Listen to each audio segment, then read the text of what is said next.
Happy Eastern Sunday sa inyong lahat at hopefully naging matiwasay naman ang paggunita nyo ng Semana Santa.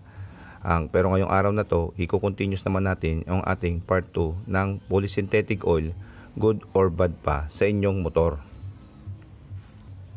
Last time nag-change oil tayo from conventional oil to polysynthetic oil at initially nga inalam natin kung dumudulas ba yung ating clutch sa langis na to.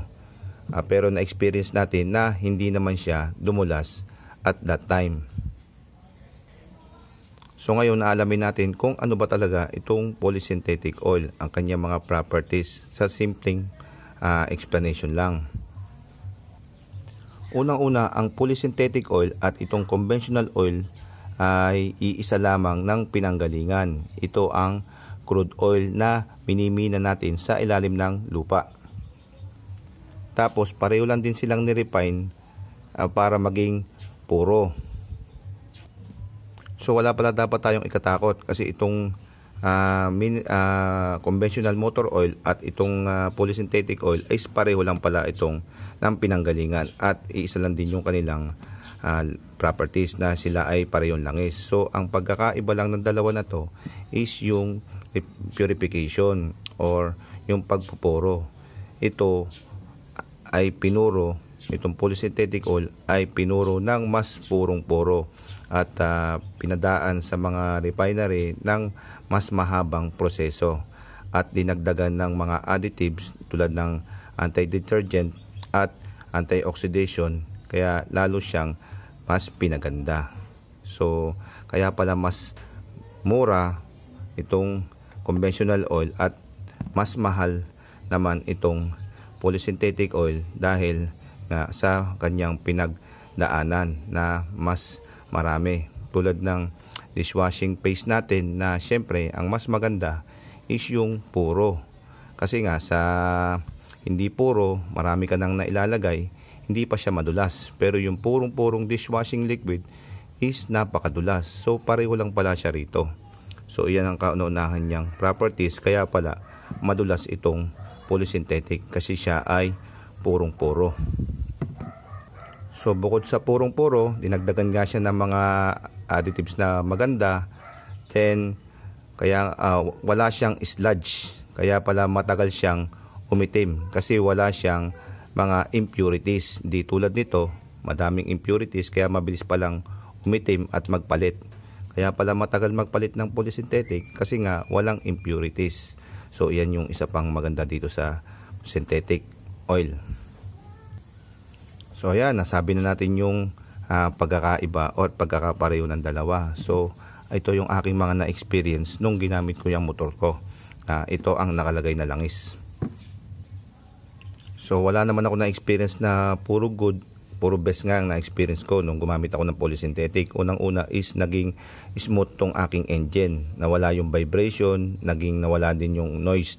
Then secondly, naging yung aking pag-apak ng clutch is smooth. Wala akong na-experience na sumasabit kasi nga madulas siya. Then secondly, thirdly, yung temperature ko bumaba. Kung compare ako sa dating langis.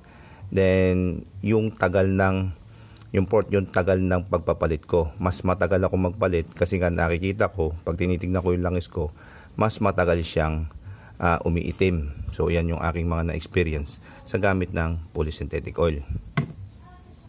So balik tayo, bakit hindi dumudulas tong motor na yung langis na to na polysynthetic oil? Kasi nga dito sa ating specification, JASO MA2.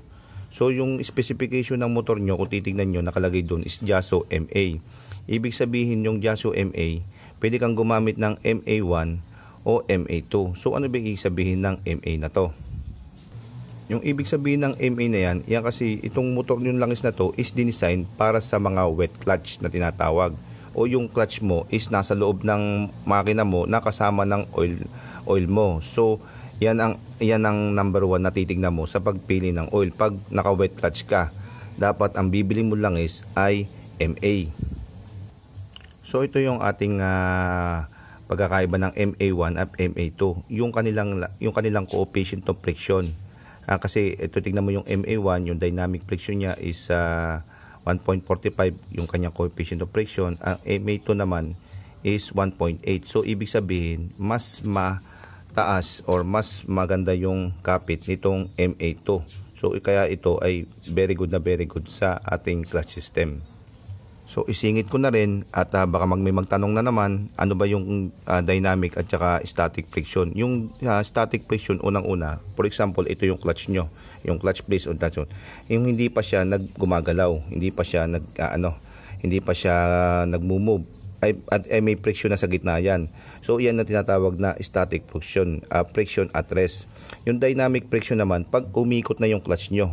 So pag umikot na yung clutch nyo at may friction din yun. So yun naman tinatawag na dynamic friction. So ayan na maliwanag. So malamang sa mga nag-change oil at na-experience nila na dumulas yung clutch nila ay baka naman gumamit sila nito. Ito makikita nyo, MB. Wag kayong gagamit kung kayo ay naka-wet clutch. Ito kasing MB is for dry clutch lang yan. Ay ang mga naka-dry clutch natin ay yung mga scooters lang na hindi kasama yung kanilang clutch system sa ating makina. So bakit mas madulas yung MB? Yan, kukumpara mo sa MA. Kasi itong MB ay may additives.